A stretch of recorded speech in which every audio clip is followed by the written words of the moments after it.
नमस्कार, मैं रविश कुमार। हमने सुना था कि छोटी लकीर के सामने बड़ी लकीर खींची जाती है ताकि बड़ा बताया जा सके, लेकिन बहुत बड़ी लकीर के सामने छोटी लकीर खींचकर उसे बड़ा बताने की कोशिश देख भी रहा हूं, सुन भी रहा हूं। आशय यह है कि भारत में घरेलू बचत घट रही है, फिक्स डिपॉजिट कम करा रहे हैं, लोग तोड़कर गुजारा कर रहे हैं। ये एक बड़ी लकीर है जो बताती है कि हमारे जनजीवन का आर्थिक संकट कितना गहरा और बड़ा है। लेकिन वित्त मंत्री इससे जुड़ी खबरों को ट्वीट नहीं करती हैं, ना वित्त मंत्रालय अपने ट्विटर हैंडल से करता है, जबकि जिस रिपोर्ट के आधार पर यह खबर आई है वो भारतीय रिजर्व बैंक ने तैयार की है। नमूने के लिए बिजनेस स्टैंडर्ड की दो खबरों को यहां पेश करता हूं। यह खबर है कि कोविड की महामारी के बीच लोगों के घरेलू बचत में गिरावट आ गई है। लोग भविष्य के लिए रखी गई जमा पूंजी को तोड़कर घर चलाने के लिए मजबूर हो रहे हैं।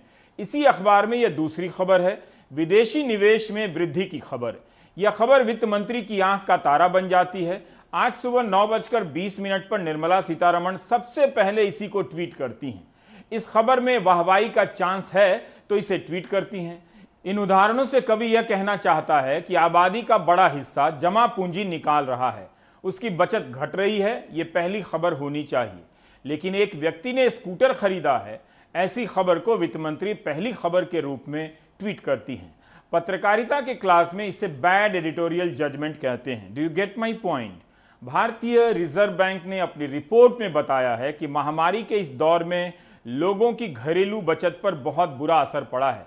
नौकरी जाने और सैलरी कम होने से भविष्य के लिए की गई जमा पूंजी लोग निकाल रहे हैं और उनके खाते में जमा पैसा घट जाने से हाथ में कैश ज्यादा आ गया है, बैंक में नहीं रख रहे हैं क्योंकि है ही नहीं जमा रखने लायक।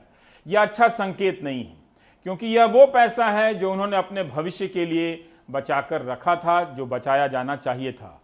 अब चूंकि उनकी कमाई घट गई है, बंद हो गई है, तो फिक्स डिपॉजिट से काम चला रहे हैं।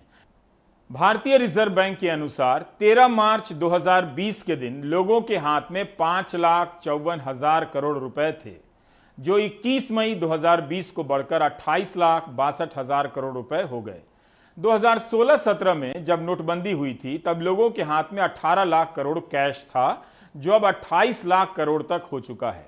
इसका मतलब यह हुआ कि आप बैंक से पैसे निकाल रहे हैं, यह नहीं हुआ कि आपको सैलरी ज्यादा मिल रही है, बोनस मिल रहा है।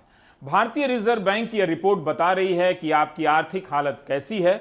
महामारी के दौरान 25 राज्यों के 159 जिलों में टर्म डिपॉजिट में कमी आई है, ये फिक्स डिपॉजिट इसी को कहते हैं। 13 जिलों में 2 तिमाही से गिरावट आती जा रही है। अप्रैल जून 2018 से अक्टूबर दिसंबर 2020 की 11 तिमाहियों में ऐसे जिलों की संख्या मात्र 22 से लेकर 53 थी। जनवरी फरवरी मार्च 2021 में ऐसे जिलों की संख्या बढ़कर 159 हो गई। डिमांड साइड इकोनॉमिक्स फॉलो करने की जरूरत है। लोगों के हाथ में परचेजिंग पावर देने की जरूरत है, जिससे कि वो खरीद कर पाएं, और जब वो खरीद कर पाएंगे तो हमारा बिजनेस इन्वेस्ट करेगा। हमारा जो इन्वेस्टमेंट रेट है वो गिर गया है, और उसी के चलते हुए अर्थव्यवस्था में ग्रोथ रेट जो जीडीपी का है वो कम हो गया है।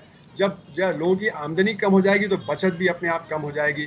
तो इसलिए सबसे ज़्यादा ज़रूरी है कि हम डिमांड क्रिएट करें, उसके लिए लोगों के हाथ में पैसा आए, और जब वो आएगा तो उससे इन्वेस्टमेंट बढ़ेगा, तो इन्वेस्टमेंट बढ़ने से फिर सेविंग भी बढ़ेगा।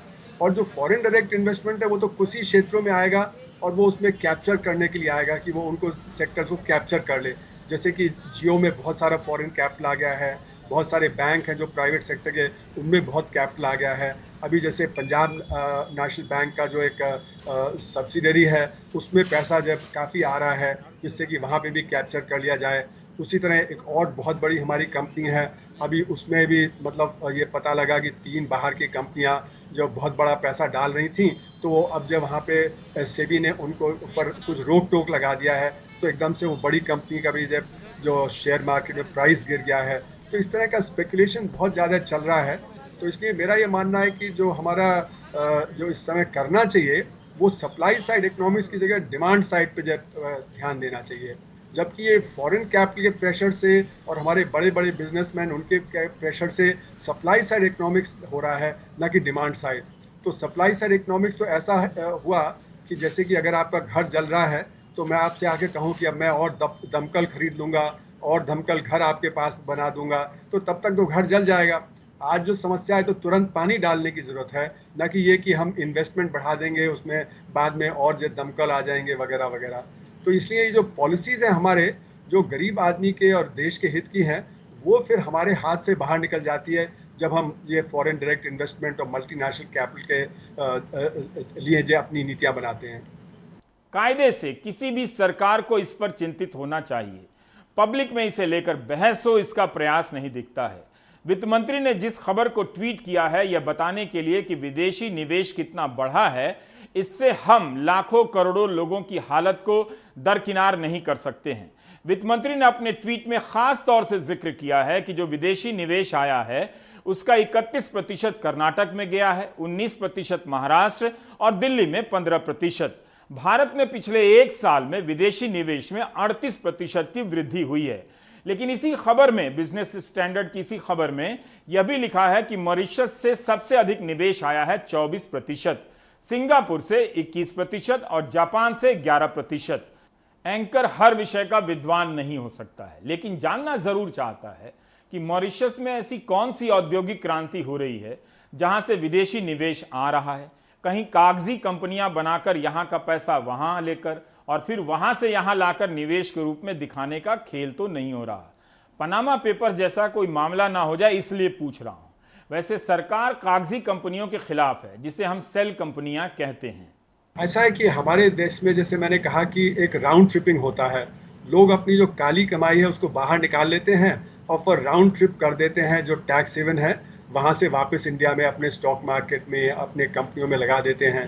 तो जैसे मॉरिशस हो गया, मैंने गिनाया, सिंगापुर हो गया, दुबई हो गया, केमन आइलैंड हो गया, ये सारे जो टैक्स हेवन है, यहाँ से जो पैसा आता है वो बहुत बड़ी मात्रा में हमारे अपने जो बिजनेसमैन होते हैं उनका जो काला धन बाहर पड़ा होता है उसी को लाके वापस अपनी कंपनी में इन्वेस्ट कर देते हैं। तो ये बात बिल्कुल सही है कि वहाँ पे अपनी आमदनी तो होती नहीं है। तो जो कुछ होते हैं जैसे पोर्टफोलियो इन्वेस्टमेंट में जेन्युइन इन्वेस्टमेंट होते हैं, जो कि वहाँ के पेंशन फंड हैं और प्रोविडेंट फंड वगैरह हैं, वहाँ से पैसा आता है। पर लेकिन बहुत बड़ी तादाद में हमारा अपना ही काला पैसा वो बाहर चले जाता है और बाहर से फिर वापस राउंड ट्रिपिंग होके इंडिया आ जाता है। तो इसका भी एक गलत परिणाम पड़ता है, क्योंकि जैसे जैसे ये बढ़ता है तो यहाँ पे भारत में फिर काली कमाई और बढ़ जाती है, क्योंकि जब राउंड ट्रिपिंग आसान हो जाती है तो लोग अपना पैसा यहाँ से काला बना लेते हैं, उसको बाहर ले जाते हैं हवाला के जरिए या और किसी जरिए से, और फिर उसको वापस ले आते हैं। तो जितनी काली धन की जो हमारी अर्थव्यवस्था बढ़ती है तो उतना हमारी अर्थव्यवस्था पे और गरीब आदमी पे और ज़्यादा नुकसान होता है, क्योंकि जो काले धन की अर्थव्यवस्था है उससे हमारा डेवलपमेंट थमने लगता है। तो डेवलपमेंट जब थमता है तो गरीब आदमी को उसका नुकसान पहुंचता है। अमेरिका की एक शोध कंपनी प्यू रिसर्च सेंटर है। वर्षों से यह सेंटर अमेरिका में अलग अलग सवालों को लेकर सैंपल सर्वे करता है। इधर इसके कई रिसर्च भारत को लेकर आए हैं। लगता है भारत में भी इसकी दिलचस्पी बढ़ी है। कई लेखों में प्यू रिसर्च सेंटर का नाम आने भी लगा है। अमेरिका में इसके रिसर्च और डेटा को काफी अहमियत दी जाती है। भारत में हम केवल एग्जिट पोल के डेटा पर विश्वास करते हैं, क्योंकि यही वो डेटा है जो हर चुनाव में फेल हो जाता है। आजकल जो फेल होता है उसी पर हम ज्यादा विश्वास करते हैं, इसी का चलन भी है। बहरहाल प्यू रिसर्च सेंटर ने अपने एक सर्वे के बाद बताया कि महामारी के कारण जो आर्थिक तबाही आई है उसकी वजह से 2020 में 7.5 करोड़ भारतीय गरीबी रेखा से नीचे चले गए।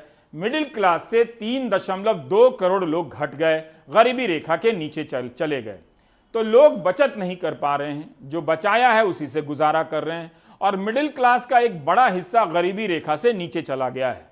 अजीम प्रेमजी यूनिवर्सिटी के सेंटर फॉर सस्टेनेबल डेवलपमेंट ने एक रिसर्च किया है कि कोरोना की पहली लहर के बाद अर्थव्यवस्था पटरी पर जब लौटने लगी, लेकिन उसके बाद भी गरीबी की संख्या में बेतहाशा वृद्धि होने लगती है। अजीम प्रेमजी यूनिवर्सिटी के इस अध्ययन के अनुसार शहरों में गरीबी 20% बढ़ी है और गांव में 15%। इसलिए आप देखेंगे कि सरकारी राशन केंद्रों पर ऐसे बहुत से लोग मिलेंगे जो जमाने बाद या पहली बार राशन लेने आए हैं। कई लोगों ने हमारे ही संवाददाताओं को बताया कि कमाई बंद हो गई है, महंगाई बढ़ गई है, इस कारण वे सरकारी राशन केंद्रों पर पहले से ज्यादा निर्भर है। अजीम प्रेमजी यूनिवर्सिटी के इस रिसर्च में बताया गया है कि कर्नाटक और राजस्थान में 30% कार्ड धारकों को अनाज नहीं मिला, जिन्हें प्रधानमंत्री गरीब कल्याण योजना के तहत देने का वादा किया गया था। कई सारे लोगों ने बताया कि उनके जनधन खाते में भी पैसा नहीं आया है। इस रिपोर्ट के अनुसार 23 करोड़ लोग 375 रुपए प्रतिदिन से कम कमा रहे हैं।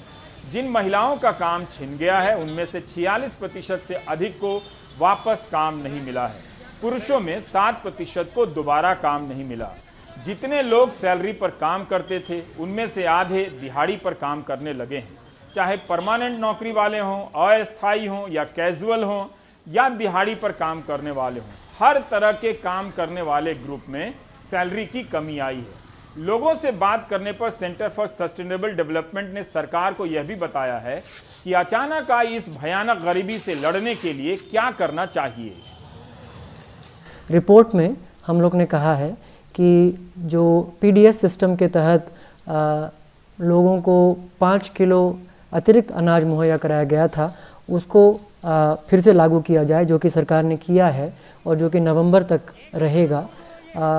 हम लोगों के हिसाब से इसको और बढ़ाया जा सकता है, उसका सशक्तिकरण किया जा सकता है, जिसे हम यूनिवर्सल पीडीएस कहते हैं, जहाँ पे राशन कार्ड ना होते हुए भी लोगों को राशन दिलाना जाना चाहिए इस समय में। उसके आगे हम लोग ने ये भी कहा है कि एक और केंद्र सरकार की तरफ से कैश ट्रांसफ़र किया जाए, जैसे कि पिछले साल हुआ था 500 रुपये के 3 महीने के लिए, यानी 1500 रुपये के कुल ट्रांसफ़र हुए थे। हमारा विश्लेषण ये बताता है कि लोगों के जितना आय का नुकसान हुआ है उसके हिसाब से वो काफ़ी नहीं था, तो और कैश ट्रांसफ़र करने की भी ज़रूरत है। और हम लोगों ने 5000 रुपये महीना 3 महीने के लिए, यानी कुल 15,000 रुपये का ट्रांसफ़र का सुझाव दिया है, जिससे गरीब परिवारों को जो नुकसान हुआ है पिछले साल चलते, उसकी कुछ थोड़ी बहुत भरपाई हो सकती है।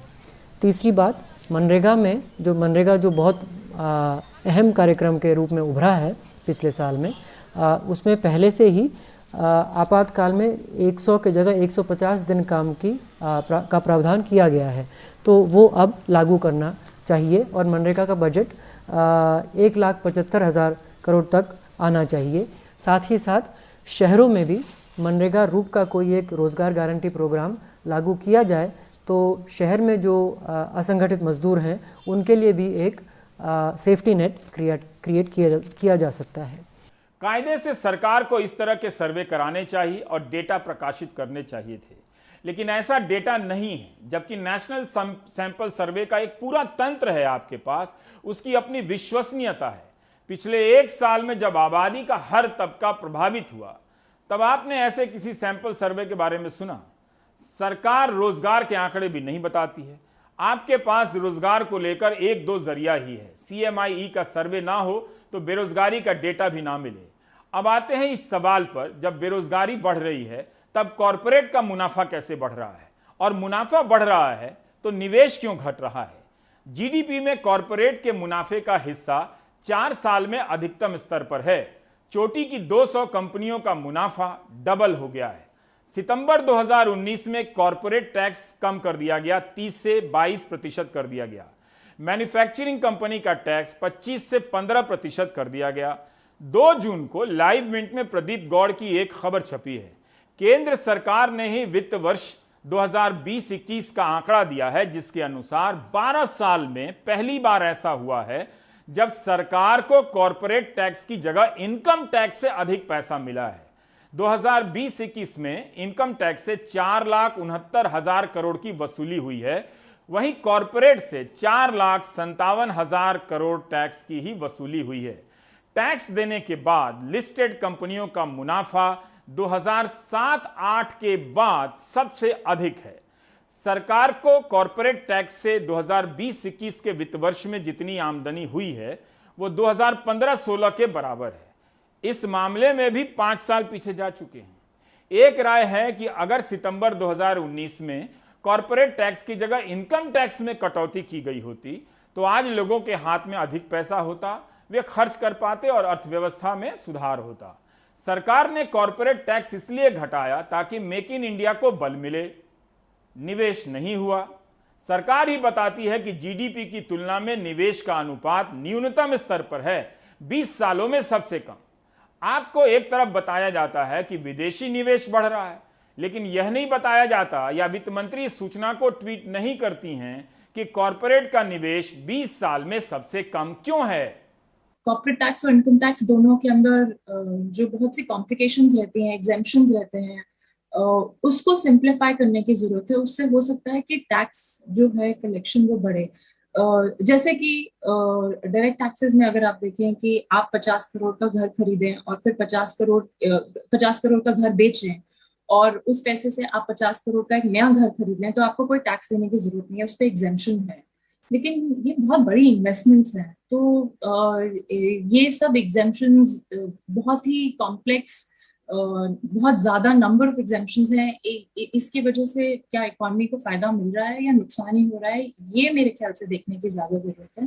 2017 में अमेरिका में भी कॉरपोरेट का टैक्स 35% से घटाकर 21% कर दिया गया, लेकिन नए राष्ट्रपति जो बाइडेन ने प्रस्ताव रखा है कि कॉरपोरेट टैक्स 20% से बढ़ाकर 28% कर देना चाहिए। इसलिए बढ़ाने की बात हो रही है ताकि महामारी के बाद वहां की अर्थव्यवस्था में तेजी लाने के लिए 2.3 खरब डॉलर के निवेश की योजना को साकार किया जा सके। भारत में इस तरह की कोई बात नहीं हो रही है। 5 अगस्त 2019 के दिन कश्मीर में धारा 370 हटाने और राज्य का दर्जा समाप्त कर 2 हिस्सों में विभाजन के बाद आज पहली बार प्रधानमंत्री मोदी और कश्मीर के राजनीतिक प्रतिनिधियों की बैठक हुई। 1 साल से भी अधिक समय तक इन नेताओं को नजरबंद और जेल में रखा गया, यह बताकर कि यह देश के लिए खतरा हैं।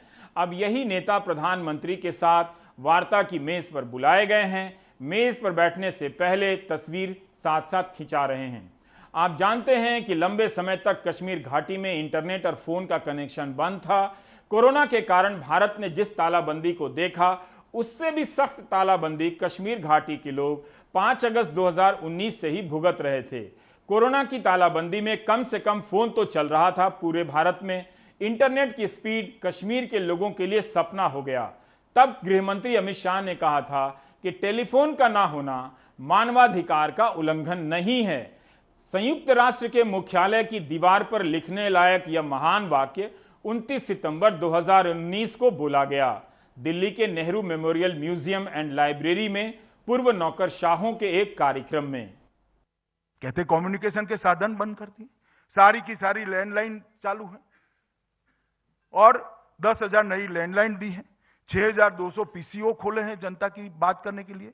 नरेंद्र मोदी जी ने 370 को हटाया है। आप मेरी बात देखना, 5-7 साल के अंदर कश्मीर देश का सबसे विकसित राज्य बनने के लिए आगे बढ़ जाएगा। और एक दौर चालू हुआ आतंकवाद का, जिसने अब तक 41,800 लोग मारे गए हैं। 41,000।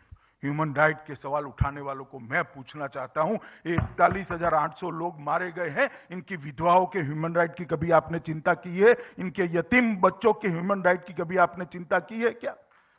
टेलीफोन की सेवाएं नहीं मिलती है, वो ह्यूमन राइट लगता है? 41,800 लोग मारे गए, इनके यतीम बच्चों का कोई ह्यूमन राइट नहीं, इनकी विधवाओं का कोई ह्यूमन राइट नहीं। सेना का जवान चाहे केरल का हो, चाहे गुजरात का हो, चाहे बंगाल का हो, यूपी बिहार का हो, वहां देश के लिए शहीद हो गए।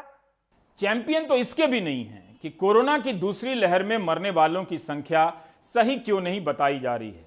कम से कम इस दौरान हुई मौतों की सही संख्या को लेकर सरकार के भीतर से कोई चैंपियन आ सकता था।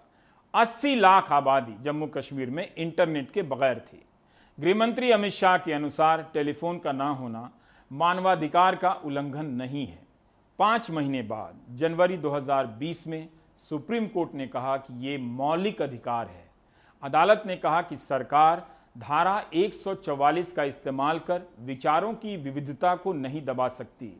इंटरनेट के माध्यम से अभिव्यक्ति संविधान के आर्टिकल 19 के तहत मौलिक अधिकार है। इंटरनेट के जरिए व्यापार मौलिक अधिकार है।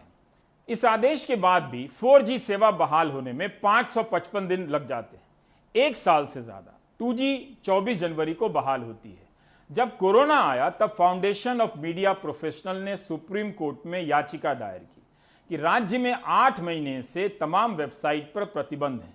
अब महामारी आ गई है, राज्य को इंटरनेट से वंचित करना समझ से बाहर है। मेडिसिन दवाओं के लिए जरूरी है, इसके बगैर राज्य की जनता के साथ देश की तुलना में भेदभाव किया जा रहा है। हुआ था ना इस बार, किस तरह से आप ट्विटर के जरिए, व्हाट्सएप के जरिए, फेसबुक के जरिए अपील कर रहे थे कि ऑक्सीजन घट रहा है, बचा लीजिए पिताजी को, माँ को, बेटे को, कोई वेंटिलेटर के लिए, कोई दवाओं के लिए कह रहा था। कश्मीर के लोगों को यह भी कहने का मौका नहीं मिल रहा था। 2 साल के दौरान, जब वहां पर 5 अगस्त 2019 के बाद से कश्मीर और जम्मू के साथ क्या हुआ, काफी कम बहस हुई और हम जानते नहीं हैं, क्योंकि प्रेस वहां पर उस तरह से सक्रिय नहीं था जिस तरह से किसी एक राज्य में परिवर्तन के वक्त होना चाहिए था।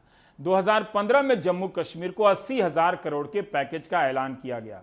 आज की बैठक से पहले बीजेपी ने परिसीमन का राग उछाल दिया कि वहां की विधानसभा की सीटों का स्वरूप बदला जाना चाहिए और जम्मू और कश्मीर के बीच संतुलन होना चाहिए। प्रधानमंत्री ने इस बैठक में दिल्ली और दिल्ली के बीच की दूरी कम करने की बात कही। हालांकि इस जज्बाती लाइन के अलावा जो ठोस राजनीतिक पहलकदमियां बैठक से निकलती दिखी, उनमें 3 बातें हैं। जम्मू कश्मीर का राज्य का दर्जा फिर से बहाल होगा, राज्य में परिसीमन के बाद ही फिर से चुनाव होंगे, राज्य को लेकर हर फैसला संविधान के दायरे में होगा। गृह मंत्री प्रधानमंत्री से पहले बोले और उन्होंने कहा कि जो हम वचनबद्ध हैं स्टेट देने के लिए, लेकिन पहले डिलिमिटेशन हो, इलेक्शन भी हो जाएंगे, इलेक्शन भी का हम वचनबद्ध हैं और स्टेटहुड देने के भी वचनबद्ध हैं। तो खाली उन्होंने कहा कि सिर्फ ये इसका इंतज़ार है और इसका विलम्ब हो गया, इसकी वजह से कोविड की वजह से हो नहीं पाया, वरना अभी तक डिलिमिटेशन हो जाता तो डिलिमिटेशन खत्म हो जाएगी। हालांकि नेशनल कॉन्फ्रेंस के नेता ने साफ किया कि उन्होंने 5 अगस्त 2019 के फैसले को मानने से इनकार कर दिया है। बेशक से वो इसका लोकतांत्रिक विरोध करेंगे।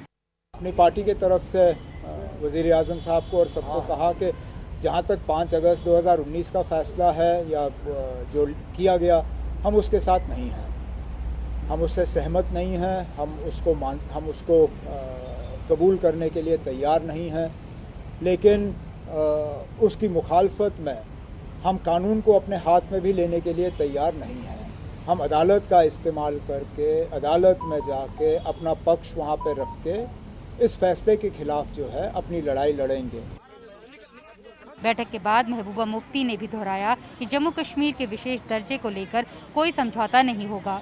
जिस तरह से बीजेपी ने 70 साल स्ट्रगल किया 370 को हटाने के लिए, जो इलीगली हटाया गया, अनकॉन्स्टिट्यूशनली हटाया गया, हमारी जमात, जम्मू कश्मीर के लोग कॉन्स्टिट्यूशनली, डेमोक्रेटिकली, पीसफुली स्ट्रगल करेंगे, चाहे महीने लग जाए या साल लग जाए। हम जम्मू कश्मीर में 370 बहाल करेंगे, क्योंकि ये हमारे आइडेंटिटी की बात है। ये हमें पाकिस्तान से नहीं मिला था, ये हमारे मुल्क हिंदुस्तान ने, जवाहरलाल नेहरू ने, सरदार वल्लभ भाई पटेल ने खुद हमको दिया था।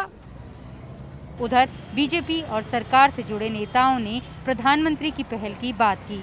प्रधानमंत्री जी ने कहा कि जम्मू कश्मीर के विकास के लिए और जम्मू कश्मीर की जनता की भलाई के लिए वह कार्य करेंगे जो करना अति आवश्यक है।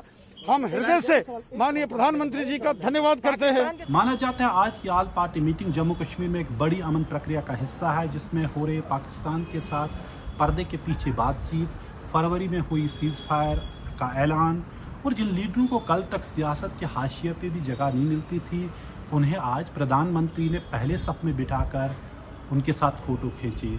जिन्हें कल तक गुपकार गैंग कहा जाता था, उन्हें आज लोगों के तर्जमान और लीडर मानकर उनसे बातचीत शुरू हुई।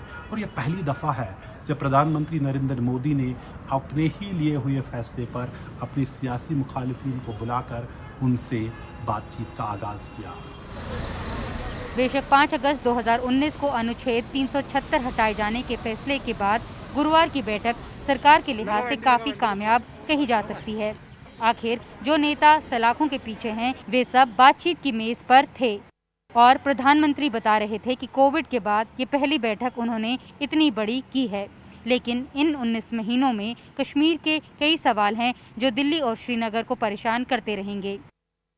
अगस्त 2019 के बाद नेताओं और राजनीतिक कार्यकर्ताओं की बड़े पैमाने पर हुई गिरफ्तारी एक बड़ा मसला है। अनुच्छेद 370 का मामला अभी अदालत में है, लेकिन ये बैठक में भी उठा और आगे भी उठेगा। पाकिस्तान के दखल, आतंकवाद और अंतर्राष्ट्रीय दबाव से निपटने की चुनौती अलग है। कश्मीर के जख्म बड़े हैं, जिन्हें लगातार राजनीतिक और लोकतांत्रिक प्रक्रियाओं की बहाली से भी भरा जा सकता है। केंद्रीय गृह मंत्री अमित शाह की तरफ से जो जानकारी सभी नेताओं के साथ साझा की गई, उसके मुताबिक 40 लोग थे जो पब्लिक सेफ्टी एक्ट के तहत जो है गिरफ्तार किए गए थे। उनमें से कुछ पॉलिटिकल प्रिजनर्स भी थे, उन्हें रिहा किया जा चुका है। अब लेफ्टिनेंट गवर्नर मनोज सिन्हा की अध्यक्षता में एक कमेटी बनाई जाएगी जो सभी केसेस को, जो पुराने हैं और जो नए हैं, उन्हें रिव्यू करेगी। नई दिल्ली से कैमरा पर्सन शशिकांत झा के साथ Nita Sharma, India TV India के लिए। यूपी का चुनाव आ रहा है। कश्मीर का मुद्दा कश्मीर से ज्यादा हिंदी प्रदेशों में काम आता है। इसका मतलब यह नहीं कि कश्मीर का मुद्दा नहीं होता तो यूपी में चुनाव रोजगार और अस्पताल पर होता। ऐसी सोच भी एक किस्म की भ्रांति है, लेकिन इस बात में भी दम है कि कश्मीर धारा 370 को लेकर हिंदी प्रदेशों में बेहिसाब भ्रांतियां हैं। जो भी कश्मीर पर कम जानता है वही कश्मीर पर सबसे अधिक बोलता है। कश्मीर के लोग अगर यूपी जाएं तो पता चलेगा कि वहां के लोग उनसे अधिक कश्मीर को जानते हैं। व्हाट्सएप यूनिवर्सिटी का एक बड़ा डिपार्टमेंट है धारा 370। इसके जवाब में विपक्ष धारा 370 का नाम सुनते ही चुप हो जाता है, कंपकपी हो जाती है। आप किसी विपक्ष के नेता को चुनावी रैली में धारा 370 पर अपना पक्ष रखते हुए नहीं बोलेंगे, सही बातों को बताते हुए आप नहीं सुनेंगे। यूपी के चुनाव में धारा 370 हर दूसरे भाषण में सुनाई दे सकता है। वैसे असम में नागरिकता कानून की गूंज सुनाई नहीं दी, अलग कारणों से। इकोनॉमी जब फ्लॉप होती है तो इकोनॉमी का टॉपिक हिट होता है, यह भी एक भ्रांति है। बाकी ब्रेक के बाद।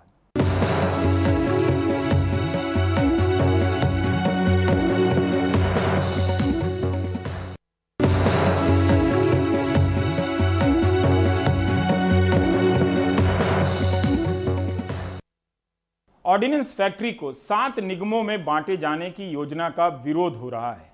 ऑर्डिनेंस फैक्ट्री के कर्मचारी हड़ताल पर जाने की धमकी दे रहे हैं, सरकार को चिट्ठियां लिख रहे हैं। राजीव रंजन की यह रिपोर्ट। महाराष्ट्र से लेकर बंगाल तक और यूपी से ओडिशा तक ऑर्डिनेंस फैक्ट्रियों में हर सुबह ऐसे ही प्रदर्शन चल रहे हैं। कर्मचारी ऑर्डिनेंस फैक्ट्री बोर्ड के निगमीकरण के खिलाफ हैं। उनमें तरह तरह के अंदेशे हैं और उतनी ही नाराजगी भी। सभी ऑर्डिनेंस फैक्ट्रीज में सुबह नारा दे रहा है, कारपोरेशन के खिलाफ में लड़ना शुरू हो गया। कानून का समय 144 सेक्शन भी है, फिर भी लड़ना जरूरी है, जीना जरूरी है, नौकरी बचाने के लिए करना भी जरूरी है, इसलिए तो हम कर रहा हैं। देश में 41 ऑर्डिनेंस फैक्ट्रियां हैं। यहाँ हथियार बनते रहे हैं। इन्हें एक बोर्ड चलाता है, लेकिन सरकार इन्हें अब 7 कॉरपोरेशन में बदलने जा रही है। इसे निजीकरण की ओर पहला कदम माना जा रहा है। इन फैक्ट्रियों में तीनों मान्यता प्राप्त फेडरेशनों, all India defence employees federation, India national defence worker federation और भारतीय प्रतिरक्षा मजदूर संगठन ने रक्षा मंत्री राजनाथ सिंह को चिट्ठी लिखी है कि ये फैसला वापस हो। 19 जुलाई से अनिश्चितकालीन हड़ताल पर भी जाने की बात है। हमने तय किया सामूहिक रूप से कि हम 19 जुलाई से हम हड़ताल पे जाने वाले हैं। एक बड़ी चुनौती है, लोगों के मन में ये विश्वास भी बनाए रखना होगा कि सरकार के सामने हमारे कार्यकर्ता खड़े रहेंगे, उनके किसी भी दबाव में हम झुकने वाले नहीं हैं। 16 जून को कैबिनेट ने इन फैक्ट्रियों को कॉर्पोरेट बनाने का फैसला किया। अब ये सवाल उठ रहा है कि यहाँ काम कर रहे करीब 74,000 कर्मचारियों का क्या होगा। यही नहीं, देश की रक्षा तैयारियों का क्या होगा। इस फैसले के तत्काल बाद फैक्ट्रियों के बाहर विरोध प्रदर्शन शुरू हो गया। सरकार ने ये देश के सुरक्षा के साथ, राष्ट्र की सुरक्षा के साथ बहुत बड़ा कुठाराघात किया है। सरकार जो आयुध निर्माणियाँ, आज 65 का युद्ध हो, 71 का युद्ध हो, करगिल का युद्ध हो, चाहे हमारे आतंकवादियों से हमारे जवान रोज 2-4 होते हैं, हम उनको साजो सामान बना कर देते हैं। जूते से लेकर टैंक तक का उत्पादन हम करते हैं। लेकिन सरकार छीनना चाहती है इस काम को। सरकार विदेशी पूंजीपतियों को देना चाहती है। सरकार हमारे आंदोलन को कमज़ोर करने की कोशिश कर रही है, लेकिन हम बताना चाहते हैं हम न डरे हैं, न डरेंगे, न झुके हैं, न झुकेंगे। सरकार की दलील है कि निगमीकरण से सामान की क्वालिटी और समय पर सेना को आपूर्ति सुनिश्चित की जा सकेगी। लेकिन इन कर्मचारियों का मानना है कि ये न तो देश हित में है और न ही कर्मचारियों के हित में। सरकार इन कारखानों का आधुनिकीकरण करे तो बात बने। निगमीकरण कर्मचारियों को असुरक्षित बनाएगा और कामकाज के माहौल पर भी असर डालेगा। नई दिल्ली से राजीव रंजन, NDTV इंडिया।